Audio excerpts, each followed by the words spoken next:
Hey, you still up? I asked, leaning against the bedroom door. Emily didn't look up from her phone. Just wrapping up emails. At midnight? It's a pitch for tomorrow. Singapore client. They work late. I nodded, though my stomach tightened. You've been flying a lot lately. Work's been insane. She finally glanced at me, smile quick and forced. You know that. I wanted to believe her. You missed dinner again. I told you I had meetings. She stood, brushing past me to the bathroom. You always assume the worst lately. No, I said softly. I just notice more now. She didn't reply. The bathroom door shut with a quiet click. That night I stared at the ceiling, listening to the faint typing from her side of the apartment. My chest felt tight. I told myself I was being paranoid. I told myself love means trust. But trust doesn't. Feel like silence. A week later, I called her during lunch, straight to voicemail. She texted 2 hours later. Meeting ran long. Everything okay? Yeah, everything was fine.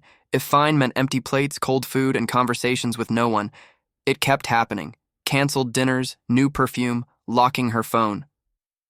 One night, I asked her, "Who's Brian?" She froze at the closet. What? Your last text was meant for me, right? But it started with, "Hey, Bree." Oh. She smiled tightly. That's a nickname for my boss. Brian. With a Y. You said his name was Alan. She paused. He's new. Took over last month, I nodded slowly. Right. Then came the night everything cracked. I walked in from the kitchen, holding 2 mugs of tea. She was asleep on the couch, her laptop open beside her, some marketing slides still on screen. I set the cups down, glanced at the browser. The tab wasn't work. It was a hotel reservation, 2 names on the booking, Emily Jensen and Brian Cole. 1 room. King bed? 4 nights? The air left my lungs. The walls felt smaller. I sat beside her and stared at the screen like it might change. Daniel, she mumbled in her sleep, shifting. I closed the laptop gently. Then I just sat there, watching her, breathe. The next morning she smiled like everything was normal. You're quiet, she said, sipping coffee. Did you finish that pitch? Huh? Oh, yeah, crushed it. Good, I murmured. Big week coming up, she grinned. Always. She kissed my cheek and grabbed her bag. Back Thursday. Thursday, I repeated. The door clicked shut. I stared after her, heart like stone in my chest. I picked up her laptop. I opened the folder marked Q4 forecast. Tucked inside was a photo, her and him, on a balcony, his hand on her waist, her face tilted up to his. My phone buzzed. Colin. You okay? He asked. No, I said. But I will be. What's going on? I looked back at the photo. She's not who I thought she was. A pause. What are you gonna do? I exhaled slowly. I'm booking a ticket. You're up early, she said, stepping into the kitchen in heels and red lipstick. Yeah, I replied, stirring my coffee. Thought I'd drive you to the airport. Her smile twitched. I've got a car coming. I don't mind. It's just a conference, babe. No need to fuss. I nodded, watching her adjust her blazer. You look expensive. New client, she said, grabbing her travel bag. I want to impress. I leaned in and kissed her cheek. She smelled like jasmine and secrets. After she left, I sat at the table staring at her untouched cup, steam still rising. Are you okay, sweetie? Mom's voice floated through the speaker. Yeah, you sound far away. I closed my eyes. Emily's out of town again. Oh, another trip? Yeah, for work. She's probably just stressed, Daniel. Don't make stories in your head. I'm not. She loves you. Yeah. That evening I parked down the street. From a condo I shouldn't know about. Headlights appeared. Her car. I watched her step out, smile, toss her hair. She opened the trunk, pulled out a weekend bag. Then a man stepped out from the building, tall, confident, designer watch. Open arms. Brian. She walked straight into them like it was home. They kissed. Not a peck. Not guilt. Comfort. Familiarity. I sank lower in my seat. My chest burned. Colin called. You there? Yeah. You follow her? I did. Is it him? I swallowed hard. Yeah. Silence. Then, what now? I'm booking the same flight next week. What? She's flying to San Diego. I saw the email confirmation. You're going to confront her midair? No. I gripped the steering wheel. I'm going to deliver something. You sure that's smart? I'm sure I'm done being the idiot. Back home, I opened my laptop and pulled up the airline site. Flight 246, departure 9:40 a.m., seat 14A. I booked 14B. The next morning, she returned. I'm exhausted, she sighed, dropping her bag. Long meetings? I asked. She nodded, kissed my cheek. You're sweet. Did you get everything you needed? Yeah, sealed the deal. I smiled bitterly. I bet you did. 2 nights later, I watched her get ready again. She curled her hair, wore heels she hadn't worn in months. Did you get a raise? I asked, leaning in the doorway. Why? You're dressing like a CEO, she laughed. Confidence is half the win, and the other half? She winked. Knowing your market. I didn't sleep. I sat in the dark and stared at the boarding pass on my phone. The next day, she left before sunrise. Love you, she called. I didn't answer. Daniel. Colin's voice was firm. You don't have to do this.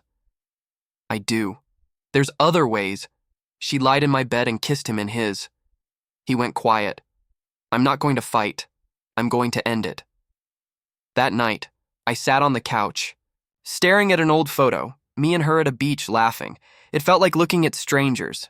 Later, I called the airline. Yes, sir, you're confirmed for 14B. And 14A? Booked under Emily Jensen. Perfect. As I hung up, I felt something shift inside me. Not rage, not sadness, just a quiet resolve. She made her choice. Now I'd make mine. How long will you be gone? I asked, watching her pull a dress from the closet. 3 nights, she said without turning. Same hotel, same client. Same lie, I muttered. She looked over her shoulder. What was that? Nothing. The next night, I waited 2 blocks from the Belmere Hotel. I watched her step out of a black SUV in a short trench coat, heels clicking against the pavement. She wasn't alone. He was behind her. Brian. His hand casually touched her back as they walked in. Can I help you, sir? The front desk girl asked. I'm waiting on a friend. Name's Emily Jensen. She said she booked under a couple's retreat. She hesitated. Let me check. Yes. Emily Jensen and Brian Cole. 2-night romantic package. I smiled tightly. Thought so. I walked back out and leaned on my car. I hit record on my phone and zoomed in as they entered the elevator. She laughed at something he whispered. My hands shook. The second time, it was his apartment. She parked across the street, stepped out with wine in one hand, keys in the other. She used his building fob like she lived there. Colin answered on the first ring. Tell me you didn't go in. I didn't. You filmed it? Yeah. You okay? I stared at the black screen. No. That night I sat on the floor with her old phone I'd found in storage, forgotten, barely used. The passcode was still my birthday. Inside were screenshots, messages. I missed you. I can't stop thinking about San Diego. He still has no idea. I scrolled until my chest felt tight. Then I emailed everything to myself. The next morning, I made an appointment, Mr. Abrams, I said as I walked into the law office.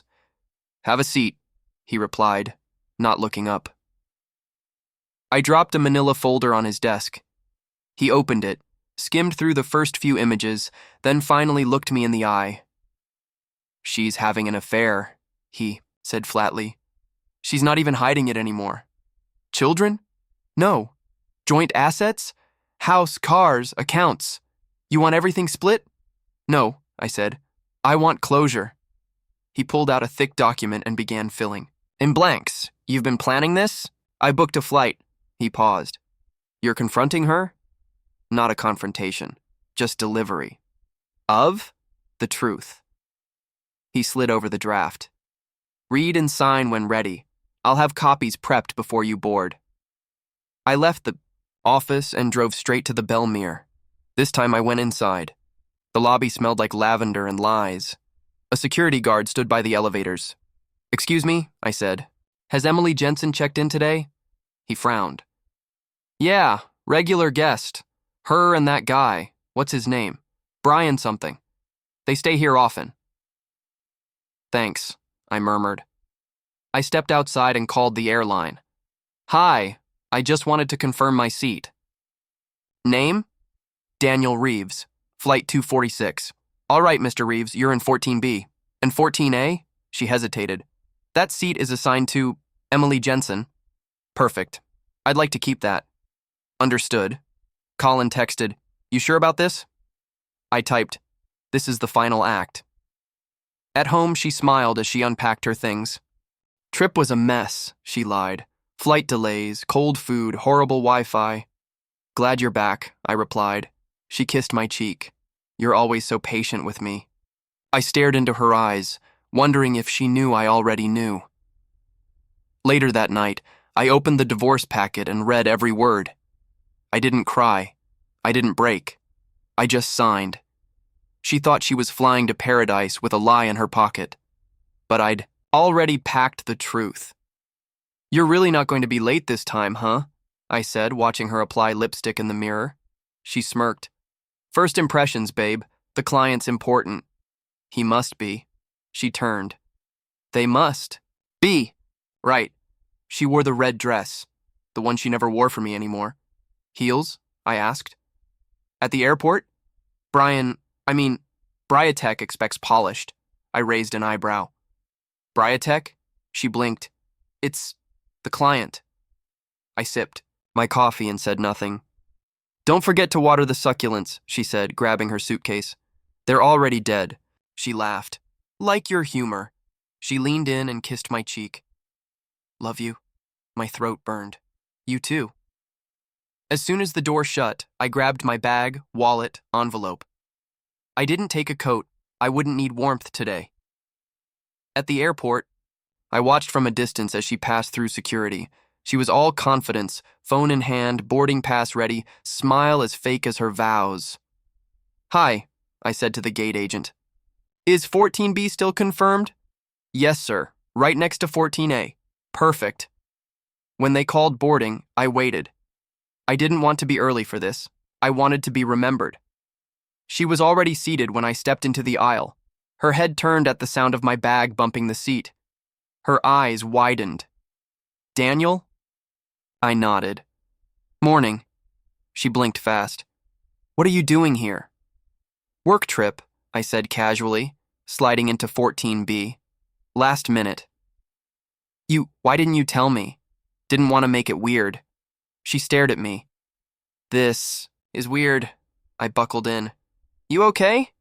"Yeah, just shocked." I smiled.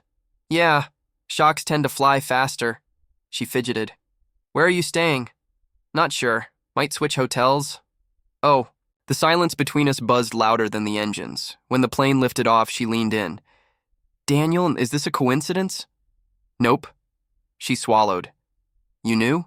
I tilted my head. "Know what?" "You're scaring me. You're lying to me." Her hands clenched the armrest. "This isn't the place." "I disagree. It's the perfect altitude." She whispered. "Can we talk later?" "No." I reached into my bag and pulled out the envelope. "This," I said, sliding it onto her tray table, "is everything I didn't say." She looked at it like it burned. "Daniel, please." Photos, messages, timestamps, the hotel, the apartment, the red dress. She hissed, "People are watching. Let them." She didn't open it. She didn't have to. She knew. "I can." "Explain," she whispered. "You already did. You just didn't know I was listening." "Don't do this here. I'm not raising my voice. I'm not yelling. I'm not dramatic. You are." Her eyes glistened. "I made a mistake." I nodded. "You made dozens. You just finally got caught." The woman across the aisle pretended to read. The flight attendant passed, glanced, and kept walking. "You ambushed me." "No," I said. "I gave you the window seat." She didn't speak the rest of the flight, but I watched her hands, how they trembled every time she touched that envelope. I didn't come here to scream. I came to land. And let her fall.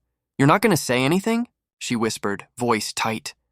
"I think I said enough already," I replied, watching the clouds blur past the window. "This isn't the place, Daniel." "No, this is exactly the place." She exhaled sharply. "I didn't plan for it to happen. You booked 4 trips with him. That takes planning." Her jaw clenched. "It wasn't 4. "Oh, just 3? That makes it noble, then." The seatbelt light dinged. She leaned closer. "We were distant. You know it? Don't you dare blame this on space. You were gone emotionally, and you were gone physically." A man across the aisle coughed and adjusted his headphones. She lowered her voice. "It was a mistake." "Which part? The hotel? The wine? The lies?" "I didn't mean to hurt you." I glanced at her. "You wore heels for him." "What? You stopped dressing up for me years ago, but for him you pulled out perfume and red dresses." "That's not fair."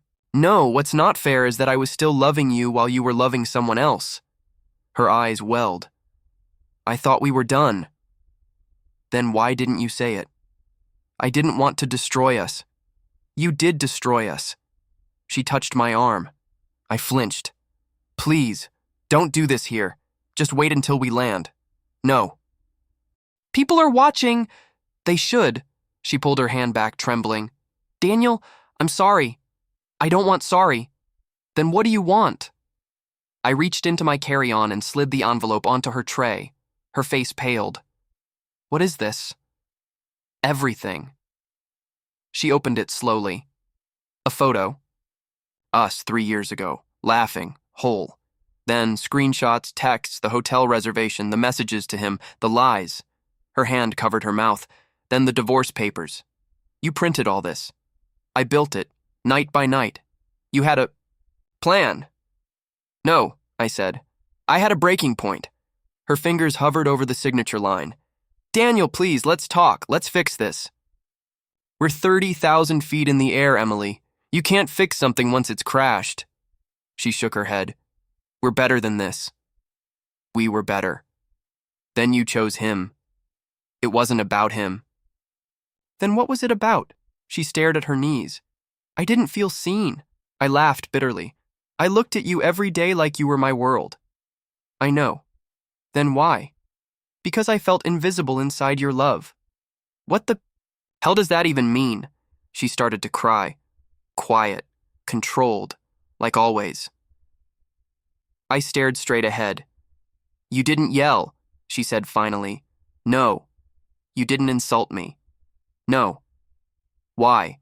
"Because I already buried what we had. I'm just delivering the body." The flight attendant passed. She paused, glancing at the paper. "Everything all right here?" I nodded. "We're just hitting some emotional turbulence." She moved on. Emily turned to me, voice low. "Can we go to therapy?" I already went. The moment I saw your texts. I didn't sleep with him the first trip. You made up for it later. Her tears flowed freely now. "Daniel, please, don't end us here." "You already did." She held the pen like it weighed 100 pounds. "I never stopped loving." "You," she whispered. "Loving someone isn't sneaking behind their back." I was confused. "You were comfortable. The pilot announced descent would begin in 10 minutes. Last chance, I said, tapping the divorce line. She stared. At it. You can wait. Fight. Pretend. Or you can finish what you started. Her hand shook. She signed. I took the paper. Folded it. Slid it back into the envelope. Thank you. We didn't speak for the rest of the flight. I didn't look at her. I just stared out the window and let the clouds carry away whatever was left of us. She hadn't said a word in 30 minutes. Her hands stayed folded on her lap, the divorce papers tucked between her knees like a fragile secret. Every few minutes, she wiped under her eyes. Quiet crying. The kind that only silence amplifies. The flight attendant stopped beside us. Can I get you something? Water? I shook my head. Emily nodded. Please. The attendant glanced between us but said nothing else. You don't have to look at me like that, Emily whispered. I stared ahead. Like what? Like you don't recognize me? I don't. I'm still me. No, you're who you became when I wasn't looking. She sighed and looked down. He doesn't know. Brian? Yes, I nodded. Figures. I didn't lie to him, not completely. You left out a husband, she bit her lip. I meant to tell him. After the third hotel stay or the fourth? She blinked fast. I don't know what I thought I was doing. Neither did I. Until now. The captain announced descent. Seatbelts clicked, trays locked, reality settled. She spoke again, barely, above a whisper. What if I made the wrong choice? I tilted my head. You made it anyway. The wheels hit the runway. No clapping, no cheers, just the mechanical sound of a landing that felt more like an ending. The gate bridge connected. Phones lit up. Bags rustled. Emily didn't move. I stood slowly, grabbed my carry-on, and stepped into the aisle. She looked up at me. Daniel, wait. I didn't respond. As I stepped into the jet bridge, cold air rushed against my face like release. I walked, forward. Calm, measured. Then I saw him, Brian, standing with coffee, looking around like he owned the day. Smug, polished, clueless. His eyes lit up when he spotted her behind me. Then he saw me. I smiled faintly. You're Brian, right? He blinked. Yeah? I kept walking. You're welcome. His brow furrowed. Wait, what? She caught up fast, heels clicking on metal. Daniel, I stopped but didn't turn. Don't do this, she said. Already done. I regret it. Then regret it alone. She reached out. I stepped away. Please, she whispered. You don't get to beg after the landing. I didn't think it would end like this. I finally turned to face her. That's the problem. You didn't think. Brian walked over. Emily? What's going on? She froze. I nodded. Maybe ask her who she was married to until about 30 minutes ago. His eyes widened. You're her ex, I said. He turned to her. You didn't tell me? She looked down. I meant to. I started walking again. Daniel. She shouted. I didn't stop, please, she called again. I messed up. Just talk to me. I kept going. One step, then another. Some things don't need closure. Some things just need distance. And silence? Silence says everything. I left the key on the kitchen counter. No text. No confrontation. Just a folded note on the table. I loved you more than I loved myself. That was my mistake. The apartment was silent. I closed the door without locking it. Colin opened his place with a raised brow. You do it? Yeah. He stepped aside. Got the couch ready. I won't be long. Take what you need, you lost more than a lease. I dropped my duffel beside the couch and collapsed into it. He handed me a water. You hungry? No. He nodded and sat across from me. Quiet's good. For now. I stared at the ceiling. You ever feel like your life got rewritten without you? He shrugged. Feels that way after betrayal? I keep thinking, why wasn't I enough? You were. That's what scared her. My phone buzzed again. Voicemail Emily, 6 missed calls. I turned the phone over. You gonna listen to any of them? Colin asked. No. Good. I don't need to hear her regret what she chose. The next morning, I walked back to the apartment one last time. Mrs. Dara was out front watering her roses, her eyes lit up. Oh, Daniel. Hey, she tilted her head. You okay? I gave a tired smile. Getting there. She looked toward my old door. You were always the one watering the flowers? I froze. She patted my arm. You were the one who cared. Inside, I packed the rest. Books, a hoodie, a photo I couldn't look at but couldn't throw away. I didn't take anything that felt like us. On the way out, I paused at the empty shelf by the door. We used to keep a bowl there for keys, the little things you forget matter most. Back at Colin's, I dropped my bag and stood by the window. You should run, he said behind me. I turned. What? Not from her. For you. He tossed me a gym key. You kept it? Thought you might need it again. I haven't run in a year. He smirked. Exactly. I showed up at the gym that evening, old sneakers, loose shirt. I stepped onto the treadmill, hit start, and just ran. Pain hit fast. Then came something else. Breath, rhythm, release. Back at Colin's, I dropped onto the couch, sweating and quiet. He looked up. You look dead. I feel alive. The next morning, my phone lit up again. Emily. I watched the screen go black. Later, I got a message from her sister. She hasn't left the apartment in 2 days. I typed a reply. Deleted it. Some ghost deserves silence. Colin poured coffee. Day, 2 of the new you? Yeah. You gonna start dating again? I raised an eyebrow. 1 lap on a treadmill doesn't mean I'm healed. He grinned. It's 1 more lap than yesterday. He clapped my shoulder. Keep running. You're not running away anymore. Outside, the sky was gray but clear, kind of like me, getting lighter, slowly, without her. 6 weeks passed, no messages. No calls, no updates, until my phone rang and I saw a name I didn't expect. Brian, I answered. Yeah? A pause. Daniel? Speaking. It's Brian, from the flight. I remember. He sighed. Look, I didn't call to fight. Then, why are you calling? I just found out. About everything. I leaned back on the bench outside the gym. That's so? She told me you were abusive. Of course she did. She said you controlled her, tracked her phone, threatened her. I said nothing. I believed her, he added. I know. Another long pause. A guy at work showed me wedding photos. Said you 2 were married for 5 years. I let the silence stretch. She said you were separated. Technically true, I finally said. After I handed her divorce papers mid-flight, he cursed under his breath.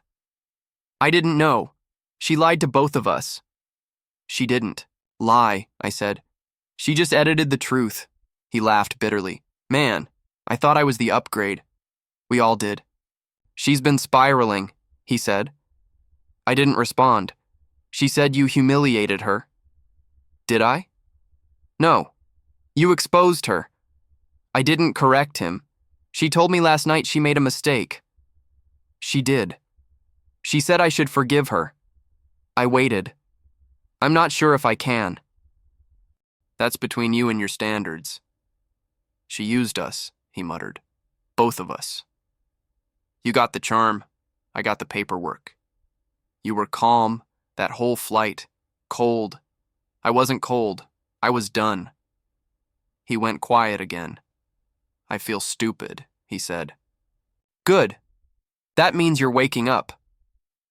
You hate me? No. Why not? You didn't make vows to me. He laughed once, flat and tired. So this is what karma feels like. No, I said. This is the prelude. She's alone now, he said quietly. I know. She talks about you. She'll stop. He sighed. You really never looked back? No, and neither should you. Guess I needed to hear it from you. You just did. He paused. Thanks for picking up. I didn't pick up for you. Then why? To let the silence follow. I hung up. Let the line go dead. Some truths don't need revenge. They just need time. I stared at my reflection. Thinner, sharper around the edges, eyes quieter, shoulders straighter. Not the man she left. The man who watched her leave and didn't break. You look different, Colin said behind me. I feel different. He handed me coffee. You gonna keep living here forever? I smirked. You trying to evict me? Just checking if you still believe in owning furniture. That afternoon, I walked into the bookstore near the gym. First time I'd done something that didn't feel like running away. Just stillness. She was standing in the poetry section. Hair pulled back. A notebook tucked under her arm.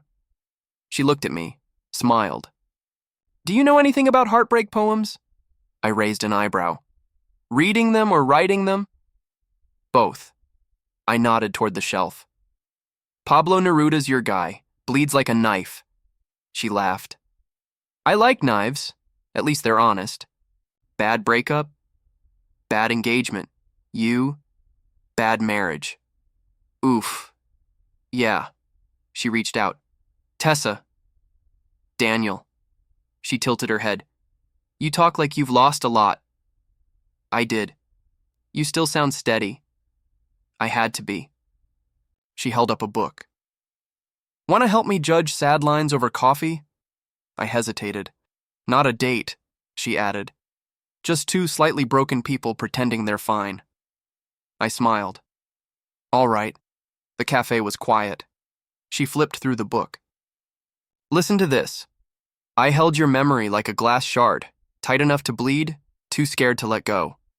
I nodded. That's sharp. Relatable? Uncomfortably. The waitress brought our drinks. You look lighter today, she said to me. I blinked. What? She smiled. Last time you were here, you looked like something was crushing you. I paused. Yeah, I was. Tessa waited until the waitress walked off. You okay? Getting there. You don't talk much about what happened, because everyone asks what happened. No one asks how I feel. She leaned forward. Then let me. How do you feel? I exhaled. Free, sad, numb, but also awake. Awake's good. We sat in silence, a soft, easy kind. She looked up again. You're not what I expected. Disappointed? No, you carry pain like a secret. I've had practice. She sipped her drink. I like people who've been hurt. I raised an eyebrow. Why? They listen better. I chuckled. I used to talk more. Maybe you'll start again. Maybe. The next day she texted, You made it easy to breathe. That's rare. I replied, Same here. Strange, isn't it? She wrote back, Strange doesn't mean wrong. Colin saw me smiling at my phone. Is that a smile? He asked. I shrugged. Might be. Do I need to warn her you come with emotional debris? She knows. She has her own. That night I stood in front of the mirror again. Same eyes. New calm.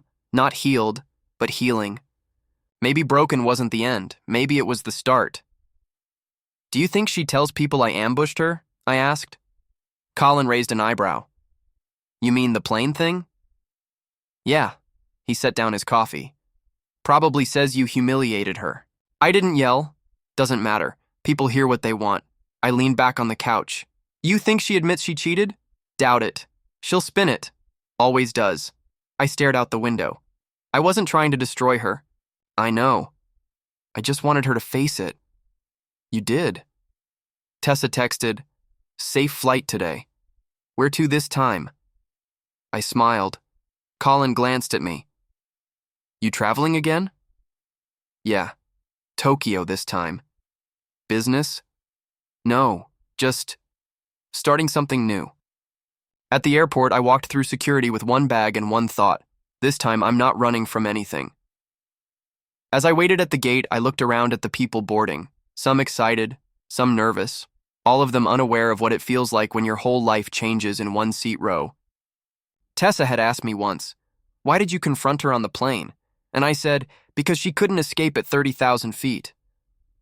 I boarded last, slid into the window seat, and exhaled. The man beside me smiled. Vacation? Something like that. He nodded at my passport. A lot of stamps.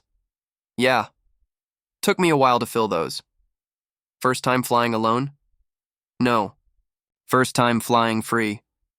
I opened to the last page, blank, waiting, like me. I thought about Emily. Did she remember the flight? The envelope? The silence? Did she tell Brian I ruined her, or did she admit she built the fall herself? The man beside me spoke again. You okay? Yeah. Just look like you've seen something. I have. He smiled.